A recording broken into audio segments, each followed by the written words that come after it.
You wouldn't believe this unless I showed it to you. Watch this. There is no law that requires the average American worker in the private sector to pay a direct unapportioned tax on their labor and compensation for services. There is no law. I really expected that, of course there's a law that you can point to in the law book, the code, that requires you to file a tax return. Of course there is.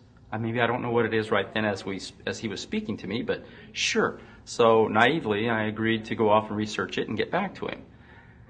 3.5 months later, I was at that point where I couldn't find the statute that clearly made a person liable, at least not me and most people I know, and I had no choice in my mind except to resign. I had to leave the IRS because I presented evidence that I had accumulated indicating that the agency was violating the law and violating people's rights. And I asked the agency for a response to my sincere concerns. And the answer I got was that they would not respond to my concerns and that they would provide me with the paperwork necessary to tender my resignation. You can look through the statutes and look for the law that requires you to pay. And when you do that, you can't identify a law that requires the average person in America who earns a wage and works in private business to pay an income tax. American citizens, along with the foundation, have been asking the IRS to specifically provide them with the underlying legal foundation upon which they administer and enforce the personal income tax laws in our country. At the national level, when people would attempt to contact somebody of a much higher authority, say the commissioner, same kind of thing. They would get answers that were in effect non-answers. You have to understand that an agency which will unlawfully impose a tax that doesn't exist is not going to care.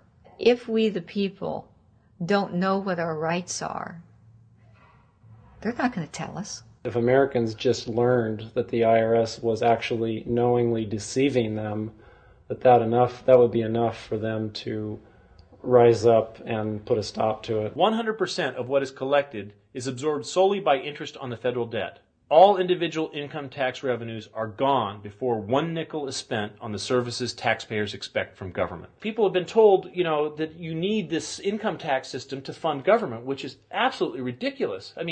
My question is, well, if that's true, how did we fund government from 1776 to 1913? The main purpose of the income tax is not to raise revenue, but to redistribute wealth and to control society. A lot of people might say, well, gee, if there wasn't an income tax, what would happen to education? They don't understand that education is paid for the most part, out of state and local taxes, your property tax. People might say, well, how are we going to build and maintain our highways if there's no money coming into the government? We need our highways. There is a tax on every gallon of gasoline that people buy. Proceeds from the income tax do not pay for highway construction. I believe that in both spirit and substance, our tax system has come to be un-American. Death and taxes may be inevitable, but unjust taxes are not. This small booklet includes the Constitution of the United States, the Bill of Rights, the Declaration of Independence. This is a document that every citizen should read. It's a document which freed an entire nation. This is the Internal Revenue Code, and this document, and the unlawful application of this document by the Internal Revenue Service has enslaved the nation that this document attempted to free. Drop your comments down below and let me know what you think about this.